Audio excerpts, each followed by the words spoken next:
May tanong sa akin, pwede po ba magtanong kung ano pwede ko gawin? Stress na po ako masyado. Di ko na rin po alam kung ano pwedeng gawin. Ilang reminders na ang naibigay ko tungkol sa account mo at mukhang wala kang balak magbayad. Sa korte na lang tayo magkita, total pumirma at nabigay mo ang details mo sa amin. Handa na kaming magsampa ng kaso. Hindi mapasawalang bahala ang iyong utang. 5 p.m. hihintayin ko yung payment mo. Di na kayo madaan sa maayos na pakiusap ha. Sige, maghanap ka na lang ng attorney na magtatanggol sa'yo pag sinama kita sa list ng lalagyan namin ng legal actions. Bago mag-6, dapat settle mo na to. Alright, napakagandang mensahe po nito. Pero bago ho natin sasagutin, imbitahan ko muna sana kayo na pakisuportahan po sana ang aking mga social media accounts sa YouTube, Facebook, and TikTok. Sa video po natin, alamin natin kung ano po ba yung po pwede nating gawin, no, pagka yung pinadalan tayo ng ganitong mga klaseng mga mensahe, kagaya po nung maghanap na raw po ng attorney, tapos kung sasampahan na lang daw po ng kaso, no? Pero bago ho yan, disclaimer po muna. Hindi po ako abogado, ako po'y maniningil. Lahat po na sinasabi natin sa ating mga video is based on my experience at syempre po sa ating pong pagsaliksik at pagtatanong sa mga kaibigan po nating abogado. At isa pa po, hindi ko po kinukonsente ang hindi pagbabayad ng utang dahil ang utang ay responsibilidad at obligasyon na dapat po natin bayaran. Ang hindi po ako pabor ay doon sa maling pamamaraan ng pautang at maling pamamaraan ng paniningil, sagutin po natin at himayin yung pinadala niyo pong mensahe. So, ang sabi nyo nga, so pwede magtanong at kung ano ang pwedeng gawin kasi stress na kayo masyado. Di nyo na alam kung ano ang pwede nyo gawin. Well, unang-una nyo pong dapat ginagawa is pakalmahin ho yung inyong sarili. Kasi pagka ho tayo stress, hindi ho tayo makakapag-isip ng maayos. Hindi tayo makakadiskarte ng maayos. So, kumbaga yung problema dumadagdag ng dumadagdag. Hindi ho natin siya nasusolusyonan. So, dapat i-relax natin yung ating sarili para masolusyonan natin yung problema. Okay? So, bigyan ho natin ng ng kasagutan tong binigay niyong mensahe. So, sabi dun sa mensahe na pinadala sa inyo is ilang reminders na ang naibigay ko tungkol sa account mo at mukhang wala kang balak magbayad. Okay? Diba? Dun pa lang nag-conclude na siya eh. Diba? Hindi ho dapat ganon kasi ang trabaho ng maniningil is diba? Kumbaga, magkaroon ng kompromiso. Hindi po pwede nakagaya ng ganyan. Kukonsensyahin mo, tas babanatan mo ng na wala ka ng balak magbayad. Hindi po pwedeng ganun. Kasi ang pinalalabas niya, ilang beses na raw kayo binigyan ng reminder eh. Reminder nga ba? Diba? Kasi alam naman natin kung paano dumiskarte itong mga bugo katabusado online lending apps. Hindi naman ho reminder na pinapadala niyang mga yan. Diba? Ika-5 araw pa lang po, 2 days prior the due date. O, diba? Naniningil. Hindi ko nagre-remind yung mga yan. Kasi kung nagre-remind sila, dapat sabihin nila doon na, may upcoming due date ka, 2 days from now. O, diba? Pinapaalalahanan ko kayo. Ganun, simple as that. Sila hindi. Diba? Kailangan ma-receive ko, bayad mo, ganitong oras. Ganun na kagad. O, diba? Tapos, ang masakit doon, pati yung mga ninakaw nila doon sa inyong mga contact list, damay. Diba? Sinisingil. Tapos, ito po, sabi, sa korte na lang daw po magkita. Total, pumirma naman daw kayo at nagbigay kayo ng mga details. Natural. Magbibigay kayo ng detalye, nangihiram kayo eh. Diba? Yan ang mahirap dyan sa mga yan. Yung kung alam mo yun, isasaywar ka, babalik na rin yung sitwasyon. Diba? Natural kailangan ng detalye. Diba? Paano sila makakapag-evaluate? Nag-evaluate nga ba? Diba? Kaya ganyan manakot yung mga yan eh. Kasi hindi sila marunong magpautang. Kumbaga, yung information ninyo is gagamitin nila against you. Hindi nila alam yung mga information na ibinigay ninyo is para ma-evaluate nila yun. Hindi nila alam na para dun yun. Akala nila, gagamitin nyo sa pagsasampa ng kaso. Mga siraulo.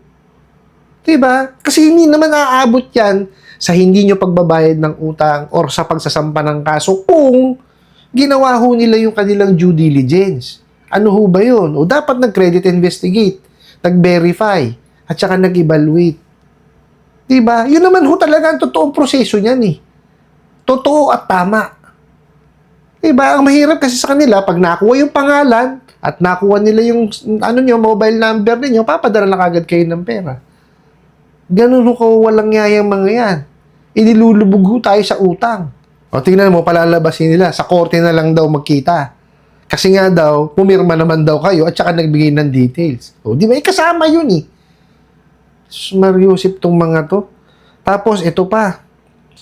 Handa na raw po silang magsampa ng kaso para daw hindi mapasawalang bahala yung nahiram po ninyo. Well, karapatan po nila yun. Wala naman nung problema eh. Diba? Kaya lang, syempre, bago pumunta sa husgado yan, o sa korte, or makapagsampa ng kaso, dapat na-exhaust muna nilang lahat yung pamamaraan po sa paniningil. Yung tamang paniningil ha, hindi yung kagaya niyang ginagawa nila, puro pananakot. Diba? Kasi yung mahirap po sa kanila, bira lang ng bira. Diba? Puro panakot lang. Hindi man sila mag-offer ng payment plan or payment option. Diba? Kung ano-ano pananakot kagad ng sinasabi. Nagpapanggap pa. Diba? Yun ho ang mahirap sa mga yan. Walang alam sa paniningil. At ang masakit, walang alam sa batas. O, patutunayan ko sa inyo bakit walang alam sa batas po yan. O, tingnan nyo, ha? Hindi na raw po kayo makuha sa maayos na pakiusap. O, maghanap na raw ho kayo ng attorney na magtatanggol sa inyo. Kasi isasama daw ho kayo sa ilalagay nila sa legal action. Sige nga po. Pagka po usaping utang na hindi pa lamang po nababayaran, okay? Pagka po ang halaga niyan is 1 million pababa, small claims po ang nakakasakop dyan. Hindi ho kailangan ng abogado dyan o yung sinasabi nilang attorney. Oh. Nakita nyo? Walang alam sa batas. Tsaka ano yung sinasabi nilang legal action? Sige nga. Kaya ba talaga nilang pangatawanan yun? Kasi pagka gumawa sila ng legal action, kasi kasama sa legal action, demand letter. Okay? Pwede ho yan sa small claims. Diba? Kung gumawa ho kayo ng hindi tama, kumbaga, nanloko kayo, nandin lang, pwede yan sa estafa. Oh. Yun ho yung mga yung mga legal actions na sinasabi. Yes, pwede rin yung collection of sum of money pagka more than 1 million. Okay? Yan po yung mga dapat na alam nila na legal action. Yung ginagawa nila, papadala sila demand letter, hindi demand letter, pananakot letter. Sus Mariusip. Tsaka ang question is, makakatungtong ba talaga sila ng korte? I doubt. Kasi nga, mali yung pamamaraan ng pagpapautang. Okay? The Truth in Lending Act pa lamang po, todas na sila. Okay? Napakataas po ng interest nila at saka ng processing fee. Okay? Pakikialaman po ng ng hukuman yan. Kasi po, pwede pong pakialaman ni judge yan. Pagka po yan ay unconscionable. Yung sobrang taas. Ang gagamitin po dyan, hindi yung interest rate na ginagamit po nila. Yung pong legal interest rate, which is 6% per annum. Okay? Pagka po yan, talagang naghabla sila, which is malabo mangyari yan eh. Kasi alam ho nila na hindi papabor sa kanila. Especially kung meron ho kayong proof. O di po ba? Kasi pag nalaman lang ho ng ni judge yan na eto lang yung na-receive po ninyo. Diba? Ito yung sinisingil. Abay, sigurado, babalik ta rin kagad ni judge yan. Oh. Tapos, pagka makakapag-present pa kayo ng ng mga proof na hinaras kayo, ba, yan. Baka pagmultahin pa sila. Oh. Tapos, kung malalaman na illegal sila, ay lalo na. Ipakukul, dadamputin kagad yun. Diba? Kaya ito ay maipapayo ko doon sa nagpadala po ng mensahe. No? First and foremost, pakalmahin natin yung sarili natin para maging maging maayos yung ating pag-iisip, maging malinaw at magawan natin ng paraan. Okay? Make a proper documentation. I-email nyo sila. Inform them by writing, no? And send it to their official email address. Okay? Para malaman nyo po yung kanilang official email address, may mga apps naman yan. No, basahin nyo po doon sa details. Nandun naman po yun. Or, puntahan nyo po yung website po ni SEC.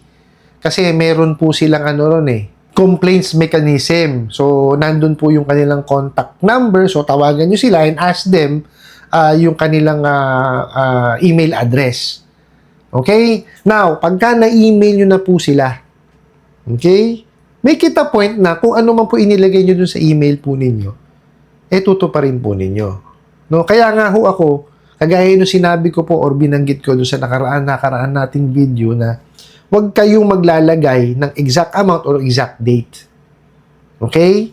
Ilagay nyo doon nga kung meron kayong payment plan or payment option. I'm very much willing kamo na makipag-ugnayan sa inyo. 'Di ba? Pero kung kayo hiaharas pa rin at wawalang yain, isan tabi nyo. 'Di ba? And mag-concentrate na lamang kayo doon sa inyong kayang kontrolin, which is yung inyong sarili. Maghanap buhay ho kayo, 'di ba? Pangalagaan nyo yung inyong pinagkakakitaan para ma-provide po ninyo yung pangangailangan ng inyong pamilya. And, syempre, para makipag-ipon po tayo. Okay? Ngayon, ito po ha, pagka yan illegal, hindi po kasama sa recorded online lending platform, well, definitely yan, kung magkano lamang po yung dinisburse sa inyo, yun lamang po bayaran po ninyo. Okay? Now, pagka naman po yan, registered, kasama sa recorded online lending platform, kagaya ng sinabi ko, i-document nyo po, email nyo po sila. Okay? Tell them what happened to you. Tapos, kumbaga, kung meron silang may bibigay na na resolution, no? Na magiging win-win situation on both parties, mas maganda ho iyon. Pero kung patuloy nga ho kayong iaharas, well, isang tabi nyo. Kasi mas importante po yung mental state natin. Okay? Hindi ho dapat yan nasasaklawan ng ibang tao. Okay, importante po na ma-provide po ninyo yung pangangailangan ng inyong pamilya. Okay, now, simultaneously, syempre, mag-complain tayo. No, hindi lang natatapos sa complain yun, ha? Kasi ang pagkaya na raid at kailangan nung idemanda, ipuntahan po ninyo at idemanda ninyo para po maparusahan. Kasi I doubt, no, na magpupunta ko sa korte yan para magsampa ng kaso. Kung kagaya niyan, nananakot at nanghaharas. Hindi ho nila gagawin yan. Okay? Sabi nga sa inyo, I doubt na gagawin yan. Not unless yan is legitimate at maayos kausap, hindi nangaharas at okay ang ang interest rate, well, yun. Magsasampa ng kaso, small claims yan. Pero kung kagaya niyan, nananakot, malabo pa ho sa Alcatraz. Ano po? I hope nasagot ko po itong katanungan na to at sana po'y makatulong. Maraming salamat po sa inyong walang sawang pag-support at panonood sa aking mga video. Maraming salamat po sa inyong pag-like, pag-share, pag-comment at pagtatanong. And kunin ko na rin po itong opportunity na imbitahan po sana kayo na pakisuportahan po sana aking mga social media accounts sa YouTube, Facebook, and TikTok. Hanggang sa muli po. Yun lang.